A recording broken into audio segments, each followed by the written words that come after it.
varios municipios de Arauca bajo toque de queda. Esta mañana escuchábamos al secretario de Gobierno de Fortul contando lo que está ocurriendo allí, la manera como han tenido que tomar medidas de seguridad, restricciones vehiculares, han puesto vallas alrededor de los edificios, en fin, incluso se ha disminuido el horario de atención a la gente. En Arauquita, también complicada la situación, nos acompaña el personero de Arauquita, Joel Lianes. Buenos días, señor personero, gracias por atendernos. Muy buenos días, muchísimas gracias por la invitación. ¿Cómo está a esta hora Arauquita? ¿Cómo amanece la población? Pues digamos que en una tensa calma, por todo lo que ha estado aconteciendo, pues estamos todos expectantes, sin embargo no se ha alterado el orden público de manera grave en las últimas horas. El toque de queda empezó a regir ¿a qué horas, termina a qué hora y durante cuánto tiempo, entre otras cosas? Bueno, lo que tengo conocimiento del decreto que expidió el gobernador es que en Arauquita empieza a las 9 de la noche y termina a las 4 de la mañana. Creo que esa medida la implementaron por 2 semanas, si no me equivoco, y pues nosotros acá pues la administración había sacado ya un decreto ayer mismo a mediodía, donde se implementaban también otras acciones para mantener el orden público. ¿Qué tipo de restricciones hay, por ejemplo, de cara al inicio de la temporada escolar presencial? Que pues obviamente tiene a mucha gente con inquietud y con expectativa. Hablaba esta mañana el secretario de Gobierno de Fortul, que están bastante preocupados por lo que pueda ocurrir. ¿Ustedes qué tienen previsto, tanto personería, alcaldía, en fin, en una situación de tensa calma como la que ha descrito para el regreso a la presencialidad en los colegios? Bueno, en este momento el municipio pues no se ha presentado una alteración grave, más allá de pues, que es muy grave el tema de los homicidios selectivos, pero una alteración grave pues en otro sentido no se ha presentado. Entonces por ahora estamos en monitoreo permanente de la situación. Hasta el momento no se ha tomado ninguna decisión al respecto, teniendo en cuenta que la entidad certificada en educación es la gobernación y es quien emite todas las directrices en este sentido. Personero, las autoridades habían reportado entre Arauca y Apure más de 1.500 personas desplazadas que precisamente llegaron a Arauquita. ¿Esas personas en qué condiciones están? Bueno, no sé la verdad de dónde sacaron la información, pero esa información no es cierta. Nosotros acá en Arauquita sí hemos recibido alguna población. Tenemos identificadas 37 familias que han venido desde el estado Apure manifestando desplazarse por el conflicto que allí se desarrolla, pero no son 1.500 personas. Tenemos en nuestro censo 167 personas. ¿De dónde habrá salido entonces la cifra de los 1.500 que se mencionó con profusión de detalles en las últimas horas?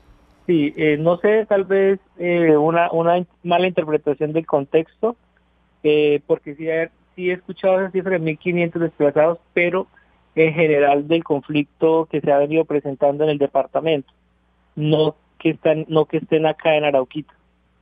Ahora, personero de Arauquita, ¿la población está militarizada a esta hora?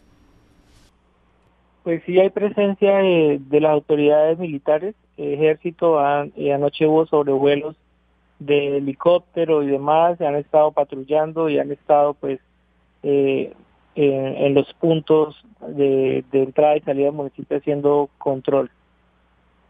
¿Qué caracteriza, personero, el conflicto allá, digamos, a su juicio? ¿Este es un conflicto contra el Estado o en qué se trata, digamos, de quiénes son los que están generando la violencia?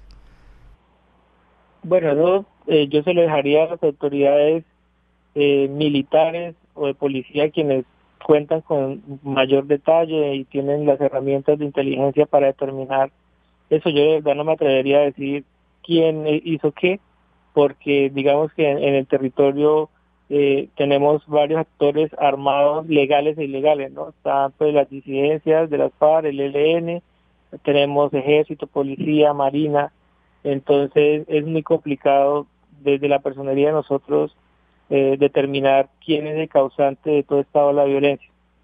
Personero, ¿y cómo está la vida cotidiana allí en Arauquita? ¿Los establecimientos comerciales han abierto normalmente? La gente, a pesar de la restricción, en los momentos en que se puede salir, ¿lo hace normalmente o es una población muy inquieta y asustada? Bueno, digamos, sí hay miedo, pero digamos que el comercio y demás se ha venido pues desarrollando de manera normal, tomando las precauciones. En horas de la noche, pues aún antes del toque de queda, pues las personas han tratado de no salir, de no ser más necesario, y pues en la noche se siente un poco la soledad en las calles, pero durante el día pues digamos que se está desarrollando con normalidad la actividad comercial. Pues quedamos pendientes de cómo transcurren las cosas allí en Arauquita. Personero de esa población, gracias por su tiempo. Gracias a ustedes. Joel Llanes. Recuerden que Arauquita es otro de los 4 municipios que tiene toque de queda allí en el departamento de Arauca. Dice que, al igual que lo reportaba esta mañana el secretario de Gobierno de Fortul, hay tensa calma por todo lo que está ocurriendo y están expectantes frente a la situación de orden público. En Arauquita el toque de queda empieza a las 9 de la noche, termina a las 4 de la mañana, dura 2 semanas y dice que no es verdad que hayan llegado hasta allí cerca de 1.500 personas, que es una mala interpretación del contexto, que sí hay reportadas, por ejemplo, 37 familias que han llegado del estado Apure. Reporta también presencia de las autoridades militares que han estado patrullando. Conversábamos ahora con María Elvira fuera de micrófonos acerca de lo que está pasando en Arauca, digamos, es difícil entender. Me atrevía yo a decirle que lo que ocurre en Arauca es muy diferente a lo que ocurrió, digamos, 10, 15, incluso 5 años atrás, en el sentido de que no se trata de 2 grupos guerrilleros, en ese caso las FARC y el ELN, en el pasado, hasta hace 6 años, que le hacían la guerra al Estado. Hoy en día se tratando trata de captar las administraciones, digamos, también. Por ejemplo, claro, sí. Y teniendo además en muchos casos dominio sobre algunas de los recursos de las administraciones públicas y obstaculizando las acciones del Estado para pues perseguir sus intereses en esa disputa por el poder. En este caso, muy probablemente se trata de algo completamente diferente y son disputas entre grupos armados que se enfrentan entre ellos, que, como lo hemos visto recientemente, se enfrentan entre ellos casi que en batallas, en combates sostenidos. Y entonces, ¿y la presencia del ejército? Claro, el punto principal, creo yo, allí es que la fuerza pública tiene que pasar, probablemente, para entender esto como una intervención entre una región en la cual hay una disputa entre grupos armados. Y no necesariamente pensar en librar la guerra, librar un conflicto contra uno de esos grupos armados de manera prioritaria. Claro, combatirlos a los dos, pero eso requiere, y de eso saben las personas que saben de, digamos, de la operacionalidad de las fuerzas militares y de policía, requiere toda una actuación en materia militar, de inteligencia, que es muy diferente a la que veníamos haciendo en el pasado en materia eso, digamos, usted de lucha contra que ahí el conflicto. Lo que falta es un mejor diagnóstico para una mejor operatividad. Definitivamente. Porque en este momento uno lo que ve desde aquí, de lo que oye, de las opiniones de los alcaldes, de los personeros, de los líderes, es que es un territorio perdido para el Estado. Claro, y insisto yo en un punto muy importante, insistir en que no se trata de librar la guerra contra el ELN en Arauca o contra las... La guerra que libran entre esos grupos ilegales. Que la guerra la están librando entre ellos. Entre ellos, claro. Y ayer lo relataba precisamente desde Arauca, un vocero de la comunidad, cuando decía precisamente, al describir lo que estaba ocurriendo en Saravena, cómo un líder de las disidencias estaba adelantando un verdadero genocidio. Y un punto importante también allá, y es considerar que esto no se puede resolver únicamente cuando se resuelva lo que podríamos llamar el problema con Venezuela.